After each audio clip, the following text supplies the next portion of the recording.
Hello hi എല്ലാവർക്കും എൻ്റെ വീഡിയോയിലേക്ക് സ്വാഗതം. അപ്പോൾ ആദ്യം തന്നെ ഒരുപാട് സാധനങ്ങൾ ഇവിടെ വാരി വലിച്ചിട്ടിട്ടുള്ളത്. ഇത് ഡിമാർട്ടിൽ പോയിട്ട് കുറച്ച് അത്യാവശ്യമുള്ള കുറച്ച് സാധനങ്ങൾ വാങ്ങിയതായിരുന്നു. എന്താ ഗീ എല്ലാം ഞാൻ അമുലിൻ്റെ ഗീ ഇല്ലേ, നമ്മളെ പശുവിൻ നെയ്യ്, അപ്പോൾ അത് അമുലിൻ്റെയാണ് വാങ്ങൽ. അപ്പം സാധനം വാങ്ങാൻ പോയ സമയത്ത് അതുണ്ടായിരുന്നില്ല, അതുകൊണ്ട് അന്ന് വാങ്ങിയില്ല. ഒരാഴ്ച പിന്നെ ഞാൻ സാധനം നിറച്ചിട്ടുണ്ടായിരുന്നു, ഒരു മാസത്തെ സാധനം വാങ്ങിയിട്ടുണ്ടായിരുന്നു. ഇത് കുറച്ച് അത്യാവശ്യമുള്ള സാധനങ്ങൾ വാങ്ങാൻ വേണ്ടിയിട്ട് പോയതാണ്. അപ്പോൾ ഒരു ഗീ വാങ്ങി, ഹൽദിറാമിൻ്റെ ഒരു ഗീ ഇപ്രാവശ്യം വാങ്ങിയിട്ടുള്ളത്. പിന്നെന്താ നമ്മളെ കെച്ചപ്പ്, സമൂസ ഷീറ്റ്, ചീസ്, മൈദ, പിന്നെ ഒരു കട്ടിംഗ് ബോർഡും വാങ്ങി. ഞാനൊരു കത്തി വാങ്ങി. എന്താ വേറെ മറ്റേ എണ്ണയിൽ നിന്ന് കോരിയെടുക്കുന്നൊരു സാധനം ഉണ്ടല്ലോ, മറ്റേ ജാലിയുള്ള അതും വാങ്ങി. പിന്നെ ഒരു സമൂസ ഷീറ്റ് വാങ്ങി. അങ്ങനത്തെ കുറച്ച് അത്യാവശ്യമുള്ള സാധനങ്ങൾ, പേസ്റ്റ്, ബ്രഷും പേസ്റ്റും അന്ന് വാങ്ങാൻ മറന്നുപോയത്, സാധനം വാങ്ങാൻ പോയ സമയത്ത് വിട്ടുപോയത്. പിന്നെ കടല വാങ്ങി, കടലപ്പരിപ്പ് വാങ്ങി, പിന്നെ മൈദയും വാങ്ങി. അങ്ങനെ കുറച്ച് സാധനങ്ങളെല്ലാം വാങ്ങി വന്നിട്ടുണ്ടായിരുന്നു. അതൊക്കെ എടുത്തിട്ട് ഞാൻ സെറ്റാക്കുന്നതിൻ്റെ വീഡിയോ എടുത്തതാണ് കേട്ടോ. ഇത് നോമ്പിൻ്റെ തലേന്നുള്ള സംഭവമാണ്. പിന്നെ പിറ്റേന്നാണേ ഇത് 2 ദിവസത്തെ വീഡിയോ. പറഞ്ഞാൽ ആ സാധനം വാങ്ങിയത് ഒരു ദിവസം എടുത്തു, ഇത് നോമ്പിൻ്റെ അന്നെടുത്ത്. അപ്പോൾ ഞാൻ അടിച്ചെല്ലാം വാരിക്കൊണ്ടേയിരിക്കുന്ന സമയത്ത് ഒരാളിങ്ങനെ വന്ന് ബുദ്ധിമുട്ടിക്കുന്നുണ്ട് അതിൻ്റെ നടുക്ക്. നമ്മുടെ ചോട്ടു എന്നാണ് ഇവനെ നമ്മൾ വിളിക്കുന്നത്. ഇവനിപ്പോൾ ചോട്ടു എന്നല്ല, ഇവൻ വലിയ ആളായി. എന്ത് സാധനം വന്നിട്ട് ഗോളാക്കി തരാനും അവനെ കഴിച്ചിട്ടേ ആളുള്ളൂ. അപ്പോൾ എന്താ പറയുക, അടിച്ചു വരുന്നിടക്ക് വന്നു, തുടപ്പിൻ്റെ അടുക്ക വരും. അതൊക്കെ ഒന്ന് ചെക്ക് ചെയ്യും. നമ്മളെ എൻ്റെ സൂപ്പർവൈസറാണ്. പിന്നെ എൻ്റെ ഒരു കയ്യാളും കൂടിയാണ് കേട്ടോ. അപ്പം ഞാൻ തുടക്കുന്നതിൻ്റെ നടുക്ക് താഴെ നിന്ന് ഒരു കോള് വന്നിട്ടുണ്ടേനു, നിങ്ങളെ ഒരു കൊറിയർ ഉണ്ട് എന്നും പറഞ്ഞിട്ട്. അപ്പോൾ അത് വാങ്ങി നോക്കിയപ്പോൾ മലബാറിൽ നിന്ന് വിട്ടതായിരുന്നു. മലബാറിൽ നിന്ന് കൊടുത്തയച്ച ഒരു ഗിഫ്റ്റായിരുന്നു.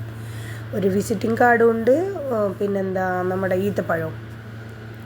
നോമ്പിൻ്റെ അന്ന് എപ്പോഴാണ് രാവിലെ ഒരു 10-11 മണിയായപ്പോഴാണ് കിട്ടിയത്, ഫസ്റ്റ് നോമ്പിൻ്റെ അന്ന്. അപ്പോൾ അതും അവൻ വന്ന് ചെക്കാക്കുന്നുണ്ട് കേട്ടോ. അവിടെ എൻ്റെ മോള് മെമ്പറാണ്. പിന്നെ അതിൻ്റെ വക, അതുകൊണ്ട് അവരെ വക ഒരു ഗിഫ്റ്റ് കൊടുത്തു വിട്ടതായിരുന്നു. അപ്പോൾ അതൊക്കെ എടുത്ത് നോക്കി, അതൊക്കെ എടുത്ത് വെച്ചു. അതിനുശേഷം ഞാൻ വീട് തുടക്കുന്നതായിരുന്നു, അതും ചെക്കാക്കാൻ വരും. എല്ലാത്തിൻ്റെയും നടുക്ക് അവനില്ലെങ്കിൽ ശരിയാവില്ല. ഞാൻ പറയില്ല, ഇവിടുത്തെ സൂപ്പർവൈസറാണ്. ഇതിപ്പോൾ കാണിച്ചത് എന്താണെന്ന് വെച്ചാൽ ഉരുളക്കിഴങ്ങും ഉള്ളിയെല്ലാം തട്ടി താഴെ ഇട്ടിട്ടുണ്ടായിരുന്നു. അതൊക്കെ എടുത്തിട്ട് ഞാൻ പിന്നെയും വെച്ചു. പിന്നെ നോമ്പിൻ്റെ പ്രിപ്പറേഷൻ, ഞാൻ അസ്ര നിസ്കാരവും കഴിഞ്ഞ് ഖുറാനോത്തും എല്ലാം കഴിഞ്ഞിട്ടാണ് പിന്നെ ഞാൻ നോമ്പിന് എണ്ണക്കടികൾ എന്തെങ്കിലും ആക്കാൻ വേണ്ടിയിട്ട് കിച്ചണിലോട്ട് വരിക. അപ്പോൾ ഞാൻ ഉരുളക്കിഴങ്ങ് വേവാൻ വേണ്ടിയിട്ട് അവിടെ ആദ്യം തന്നെ വെച്ചിട്ടുണ്ടായിരുന്നു. പിന്നെ കട്ട്ലേറ്റ് ഉണ്ടാക്കാൻ വിചാരിച്ചു. ചിക്കൻ്റെ കട്ട്ലേറ്റ് കുറച്ച് ഉണ്ടാക്കുള്ളൂ. കുറച്ചെന്ന് പറഞ്ഞാൽ എനിക്കിവിടെ വീട്ടുകാർ കുറേ കൊണ്ടുവരും. 3-4 വീട്ടുകാർ ഇങ്ങനെ ഓരോ ഐറ്റംസ് എന്തെങ്കിലും ആയിട്ടെല്ലാം കൊണ്ടുവരും. അതുകൊണ്ട് എന്തായാലും ഡെയിലി എനിക്ക് എണ്ണക്കടി ഉണ്ടാക്കണം.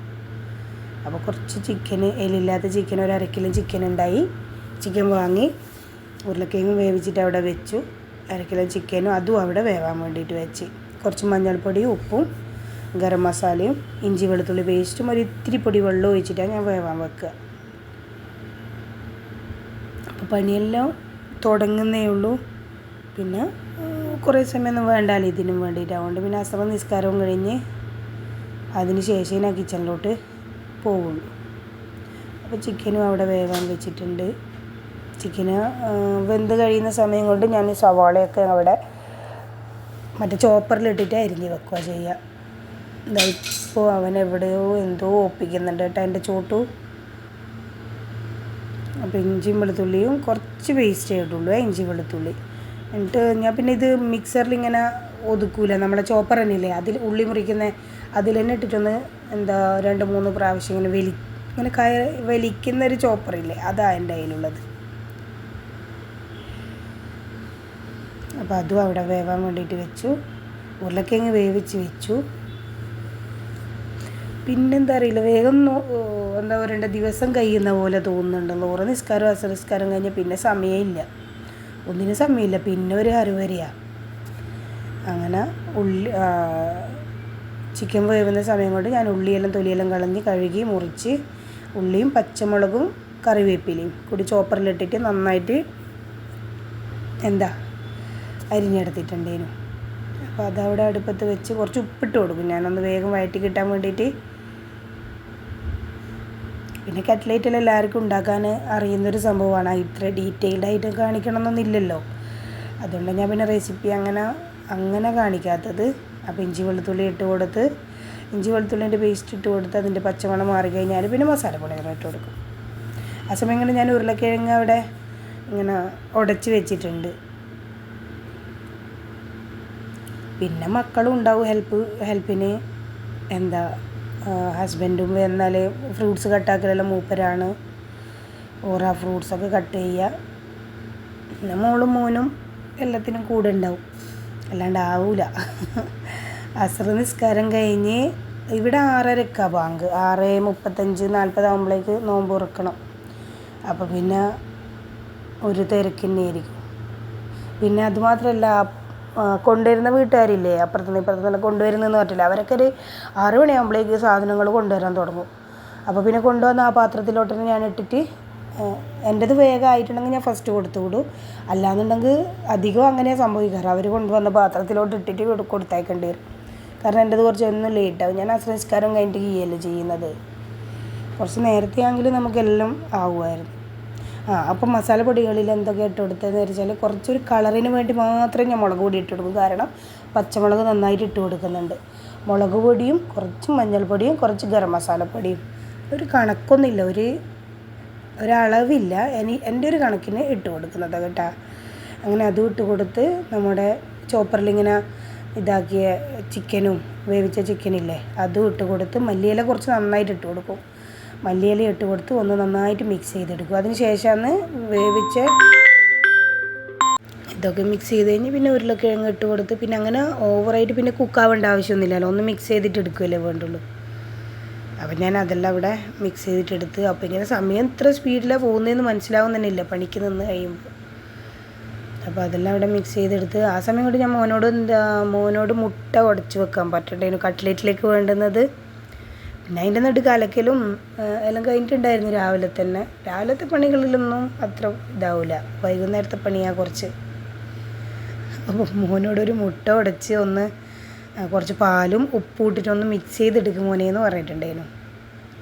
അപ്പോൾ അതിൻ്റെ നടുക്ക് മോനും അത് ചെയ്ത് തരുന്നുണ്ട്, മോനും ഹെൽപ്പ് ചെയ്ത് തരുന്നുണ്ട്, മോളും ചെയ്യുന്നുണ്ട്. എല്ലാവരും കൂടി അങ്ങ് ആക്കി. ഒരുപാട് എണ്ണക്കടികളൊന്നുമില്ല, ഒറ്റൊരെണ്ണക്കടിയേ ഉള്ളൂ.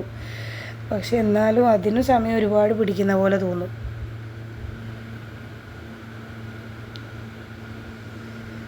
അപ്പം നന്നായിട്ടൊന്ന് മിക്സ് ചെയ്യുന്ന പറയുമ്പോൾ അവനിങ്ങനെ ഒരു സ്ലോയിലാണ് മിക്സ് ചെയ്യുന്നത്. അപ്പം ഞാൻ കുറച്ച് പാൽ ഒഴിച്ച് കൊടുത്ത് ഉപ്പ് ഇട്ട് കൊടുത്തിട്ട് നന്നായിട്ടൊന്ന് അടിച്ച് മിക്സാക്കുകയെന്ന് പറഞ്ഞു. പാലൊഴിച്ച് കൊടുക്കും കേട്ടോ മുട്ടേൻ്റെ ഞാൻ, കാരണം എണ്ണ ഇങ്ങനെ പതഞ്ഞ് പൊന്തൂല ആ സമയത്ത്. വെറും മുട്ടയാകുന്ന സമയത്തിൽ എണ്ണയിൽ കട്ട്ലേറ്റ് ഇട്ട് കഴിഞ്ഞാൽ നമുക്ക് കാണൂല കട്ട്ലേറ്റ് ഇങ്ങനെ ഒരു പത ഇങ്ങനെ മേലോട്ട് പൊങ്ങി വരും. അതുകൊണ്ട് ഞാൻ പാലിട്ട് കൊടുക്കും. അപ്പോൾ ആ സമയം കൊണ്ട് മോളവിടെ ബ്രെഡ് പൊടിച്ചിട്ട് കൊണ്ടു തന്നിട്ടുണ്ടായിരുന്നു. മിക്സറിലിട്ടിട്ട് കുറച്ച് സ്ലൈസ് ഇങ്ങനെ പൗഡറാക്കിയിട്ട് കൊണ്ടു തന്നു. അപ്പോൾ ഞാനിങ്ങനെ ടേബിളിൽ കൊണ്ടുപോയി വെച്ചിട്ട് കട്ട്ലേറ്റ് ഇങ്ങനെ ഉരുട്ടിയെടുക്കുന്നുണ്ട്.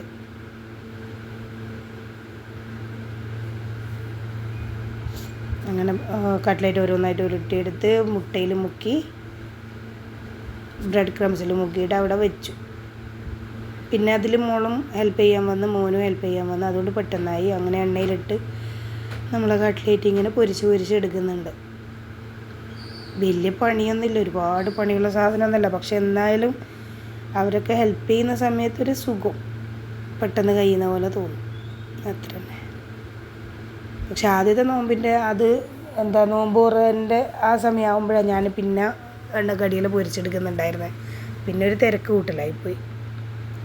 പിന്നെ ഫ്രൂട്ട്സ് എല്ലാം കൊണ്ടുവന്നതെല്ലാം എൻ്റെ ഹസ്ബൻഡ് കട്ട് ചെയ്യുന്നുണ്ട്. മുന്തിരിങ്ങ കുറച്ച് ഉപ്പും വിനേഗറെല്ലാം ഒഴിച്ചിട്ട് വെള്ളത്തിൽ അവിടെ ഇട്ട് വെച്ചിട്ടുണ്ട്. ഇതെല്ലാം പിന്നെ ഇപ്പുറത്തെ വീട്ടുകാർ കൊണ്ടുവരുന്ന ഓരോ സംഭവങ്ങളാണ്.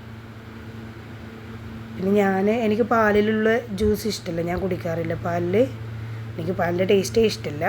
അപ്പം എനിക്ക് വെള്ളത്തിൽ റൂഹ് അഫ്സ ഇല്ലേ നമ്മുടെ, അത് പിന്നെ മസ്റ്റാണ്. അതെനിക്ക് 30 ദിവസം, എത്ര ദിവസം നോമ്പുണ്ട് അത്ര ദിവസം അത് വേണം. അപ്പോൾ അതൊക്കെ എടുത്ത് വെച്ചു. നോമ്പ് ഉറൻ്റെല്ലാം എടുത്ത് വെച്ച് പെട്ടെന്നുള്ളൊരു വീഡിയോ അത്. കാരണം പള്ളിയിൽ നിന്ന് പറഞ്ഞ് ഇവിടെ ബാങ്കെല്ലാം കൊടുക്കുക, പള്ളിയിൽ നിന്ന് ആദ്യം തന്നെ പറയും നോമ്പ് ഉറക്കേണ്ട സമയമായി പറഞ്ഞിട്ട്. അതുകൊണ്ട് പിന്നെ ഒരുപാട് വീഡിയോ ഒന്നും ഡീറ്റെയിൽ ആയിട്ട് എടുക്കാനൊന്നും പറ്റിയിട്ടില്ല. അപ്പോൾ പിന്നെ അതൊക്കെ കഴിഞ്ഞ് മഗ്‌രിബ് നിസ്കാരവും ഖുർആനോത്തൊക്കെ കഴിഞ്ഞ് പിന്നെ ഒരു വരുത്ത കിച്ചണിലോട്ട് വന്നാലുള്ള അവസ്ഥ അറിയാലോ. പക്ഷെ ഞാൻ പണിയെടുക്കുന്നുണ്ടെങ്കിലും പാത്രമെല്ലാം ഒരുപാട് അങ്ങനെ വേസിലിട്ട് വെക്കാൻ നിൽക്കില്ല. അപ്പോൾ ഉള്ളത് അപ്പോൾ ഒന്ന് സോപ്പിട്ട് കഴുകിയിട്ട് ഇങ്ങ് എടുക്കും. അതുകൊണ്ട് നോമ്പ് തുറന്നു കഴിഞ്ഞാൽ ഇങ്ങനെ കുന്ന് കണക്കിന് പാത്രമൊന്നും ഉണ്ടാവില്ല. ആ നോമ്പ് തുറന്ന് ടേബിൾ മേലുള്ള അത്ര പാത്രങ്ങളേ ഉണ്ടാവുള്ളൂ, ബാക്കിയെല്ലാം ഞാൻ കഴുകിയെടുക്കും. അപ്പോൾ അതെല്ലാം ഒരുക്കി എല്ലാം ഒന്ന് കഴുകി വൃത്തിയാക്കി. വേസൊന്നും കഴുകിയില്ല കേട്ടാ. പിന്നെ അതെല്ലാം കഴിഞ്ഞ് വന്ന് വരുമ്പോഴേക്ക് ചോട്ടു ഇവിടെ ഉറങ്ങാനുള്ള തയ്യാറെടുപ്പിലാണ് ഉള്ളത്. പിന്നെ കുറച്ച് സമയം അവൻ്റെ കൂടെ കളിച്ചിരുന്ന് പിന്നെ കുറച്ച് ഒരു ഗ്ലാസ് അരിക്ക് കുറച്ച് പുലാവ് ഉണ്ടാക്കാൻ വിചാരിച്ച്, ഇറച്ചിച്ചോറ്. എല്ലാവരും വേണ്ടെന്ന് പറയുന്നുണ്ടായിരുന്നു. പക്ഷെ എന്നാലും എൻ്റെ ഒരു സമാധാനത്തിന് വേണ്ടിയിട്ട് ഞാൻ അങ്ങനെ ഉണ്ടാക്കി. ഇതിപ്പോൾ 2 ദിവസം എടുക്കാനുണ്ടാവും എനിക്ക്. അപ്പോൾ ഉള്ളി വാടാനിട്ട് ആദ്യം തന്നെ ഞാൻ ഗരം മസാല ഇട്ട് കൊടുത്തിട്ടുണ്ടായിരുന്നു. നമ്മുടെ മറ്റേ എല്ലാ ഗരം മസാല അതിലും വലിയ ജീരകവും അജുവൈനും ഇട്ടിട്ട് ബാക്കിയുള്ളത് അതിൽ കാണുന്നതെല്ലാം കുറച്ച് ഒരു ഏലക്കായ, ഒരു 5 നമ്മുടെ കാലിമീരി, കുരുമുളക്, അങ്ങനെ ഇത്തിരി പൊടിയായിട്ട് ഇട്ട് കൊടുത്തിട്ടുണ്ടായിരുന്നു. അപ്പോൾ എൻ്റെ ഹസ്ബൻഡ് വന്നിട്ട് പറയാം, ഓയിൽ ഒരുപാട് ഇട്ടിട്ടുണ്ട് നീ, അങ്ങനെ അതുകൊണ്ട് ഓയിൽ കുറച്ചും കൂടി അങ്ങോട്ടേക്ക് എടുക്കുന്ന കുക്കറിൽ നിന്ന് ഓയിൽ മാറ്റുന്ന ചട്ടിയിലോട്ട് തന്നെ. ഞാൻ ആ കട്ട്ലേറ്റ് ഉണ്ടാക്കിയ ഒരു ഓയിലില്ലേ, കുക്കിംഗ് ഓയിൽ, അത് തന്നെയാണ് എടുത്തിട്ടുള്ളത് കേട്ടോ റൈസിന് വേണ്ടിയിട്ട്. അപ്പോൾ ഓരോ ഓയിലെല്ലാം അങ്ങോട്ട് പറയേണ്ടതില്ല, മാറ്റുന്നതാണ്. പിന്നെ ഞാൻ ചിക്കനൊക്കെ എടുത്ത് കഴുകി വൃത്തിയാക്കി ഉള്ളിയെല്ലാം വഴന്ന് വന്നതിന് ശേഷം നമ്മുടെ സാധാരണ ഇഞ്ചി വെളുത്തുള്ളിയെല്ലാം ഇട്ട് കൊടുക്കുക, മസാലപ്പൊടികൾ ഇട്ട് കൊടുക്കുക, കഴുകിയെടുത്ത് വെച്ച് ചിക്കൻ ഇട്ട് കൊടുക്കും. വെള്ളമെല്ലാം ഒന്ന് തിളച്ച് വരുമ്പോൾ ചിക്കനിക്ക് പിന്നെ പ്രത്യേകിച്ച് ഒന്ന് കുക്കാക്കി എടുത്തിട്ട് അരി വേവിക്കണം അങ്ങനെയൊന്നുമില്ലല്ലോ. ചിക്കൻ കുറച്ച് സമയം ഇട്ട് മസാലയെല്ലാം ഒന്ന് പിടിച്ച് മൂടി വെക്കേണ്ട ആവശ്യമൊന്നുമില്ല. അതിൽ തന്നെ വെള്ളം ഒഴിച്ചൊന്ന് തിളപ്പിച്ച് കഴിഞ്ഞാൽ അരി കഴുകിയിട്ട് ഇട്ട് കൊടുത്താൽ മതി. പച്ചമുളകൊന്നും ഇട്ട് കൊടുക്കുന്നില്ല, അതുകൊണ്ട് കുറച്ച് മുളക് പൊടിയില്ലാന്ന് ഞാൻ ആക്കുന്നത്. മുളക് പൊടി ഒരു 1.5 സ്പൂണോളം ഇട്ടിട്ട് കൊടുക്കുന്നുണ്ട്. കാരണം എൻ്റെ മുളക് പൊടിക്ക് എരിവില്ലാത്ത മുളക് പൊടിയാണ്. പിന്നെ 1 സ്പൂണ് മല്ലിപ്പൊടി, കുറച്ച് മഞ്ഞൾപ്പൊടി, പിന്നെ ഗരം മസാല, ഇത്ര പൊടികൾ തന്നെ ഇട്ട് കൊടുക്കുക. പിന്നെ അത് കഴുകി എടുത്ത് വെച്ച ചിക്കൻ തന്നെയാണ്. പക്ഷെ അതിലിങ്ങനെ കഴുകി കഴിഞ്ഞാലും വെള്ളം ഒരു കളർ മാറില്ല. അപ്പോൾ പിന്നെ ഒന്നും കൂടി കഴുകിയിട്ട് കുക്കറിലോട്ട് ഇട്ട് കൊടുക്കാൻ വേണ്ടിയിട്ട് അത് എടുത്ത് വെച്ചതാണ്. അപ്പോൾ ചിക്കൻ ഇട്ട് കൊടുക്കുന്ന വീഡിയോ ഇങ്ങനെ ചാലുവാക്കാൻ മറന്നുപോയി. അപ്പം ഇത് കാണുമ്പോൾ ഒരുപാട് എരിവുണ്ട് എന്നൊന്നും വിചാരിക്കണ്ട കേട്ടോ. തീരെ എരിവില്ലാത്തൊരു റൈസാണ് ഉണ്ടാക്കിയത് ഞാൻ, കളറേ ഉണ്ടായിരുന്നുള്ളൂ. പിന്നെ തക്കാളി ഇട്ട് കൊടുത്ത്. ഞാൻ തൈര് പൊതുവേ ഇട്ട് കൊടുക്കാറ്, അന്ന് തൈര് ഉണ്ടായിട്ടില്ല, അതുകൊണ്ട് തക്കാളി ഇട്ട് കൊടുത്ത്. തക്കാളി, കൊത്തുമീർ, പിന്നെ ഒരു അരമുറി ചെറുനാരങ്ങയും പിഴിഞ്ഞ് കൊടുക്കും. അപ്പോൾ അതെല്ലാം ഇട്ട് കൊടുത്തിട്ട് നന്നായിട്ടൊന്ന് മിക്സ് ചെയ്യുക. ഈ സമയത്തൊന്നും മക്കളൊന്നും വരില്ല കേട്ടോ. ഈ സമയത്തെല്ലാം മക്കൾ നോമ്പെല്ലാം തുറന്ന് മോനെ ഒരു സൈഡിലുണ്ടാവും, മോളൊരു സൈഡിലുണ്ടാവും. പിന്നെ ഈശാ നിസ്കരിക്കാൻ പോയി, പിന്നെ തറാവിയ കഴിഞ്ഞിട്ടല്ലേ അവരൊക്കെ വരിക. ഞങ്ങൾ വീട്ടിൽ നിന്നാണ് നിസ്കരിക്കുക തറാവി. ഞാനും മോളും തറാവിയ വീട്ടിൽ നിസ്കരിക്കുക. ഞാൻ അതിലും മുന്നേ വേഗം റൈസ് ഉണ്ടാക്കി വെച്ചതാണ്.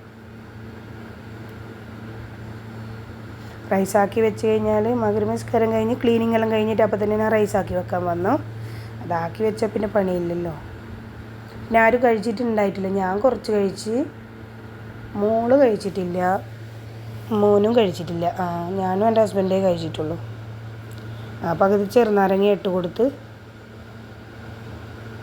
ഇനി ഒന്ന് തിളച്ച് വരുമ്പോൾ വെള്ളമെല്ലാം ഒന്ന് തിളച്ച് വരുന്ന സമയത്ത് അരി കഴുകിയിട്ടിടും. ഈ അരി കഴുകിയിട്ടിടുന്ന സമയത്ത് അരിയിലും കുറച്ച് വെള്ളം ഉണ്ടായിരുന്നു, അതും ഇതിലോട്ടായപ്പോൾ കുറച്ച് വെന്തുപോയി ചോറ്. അതുകൊണ്ടാണ് കുറച്ചിങ്ങനെ വേവ് കൂടി ഒരു പറ്റുന്ന പരുവത്തിലായിപ്പോയി റൈസ്. അതുകൊണ്ട് അങ്ങനെ പറ്റിപ്പിടിക്കുന്ന റൈസ് ഒരു ഇതില്ലല്ലോ. പക്ഷെ എന്നാലും ടേസ്റ്റ് ഉണ്ടായിരുന്നു. ഞാൻ ഉരുളക്കിഴങ്ങ് മറ്റേ നമ്മുടെ കട്ട്ലേറ്റ് വേവിച്ചാൽ ഉരുളക്കിഴങ്ങ് ബാക്കിയുണ്ടായിരുന്നു. അപ്പോൾ ഉരുളക്കിഴങ്ങ് എനിക്ക് വേണ്ടിയിട്ട് ഇട്ട് കൊടുത്തു. എനിക്ക് റൈസിൽ നമ്മുടെ പുലാവിൽ ഉരുളക്കിഴങ്ങ് ഭയങ്കര ഇഷ്ടമാണ്. അതും ഇട്ട് കൊടുത്ത് കുക്കറിലാകുമ്പോൾ നമുക്ക് പെട്ടെന്നായി കിട്ടും, ഒരുപാട് സമയമൊന്നും വേണ്ട. അങ്ങനെ റൈസും ആയി. അപ്പോൾ ആദ്യത്തെ നോമ്പിൻ്റെ ഇത്രയൊക്കെയാണ് വിശേഷങ്ങൾ.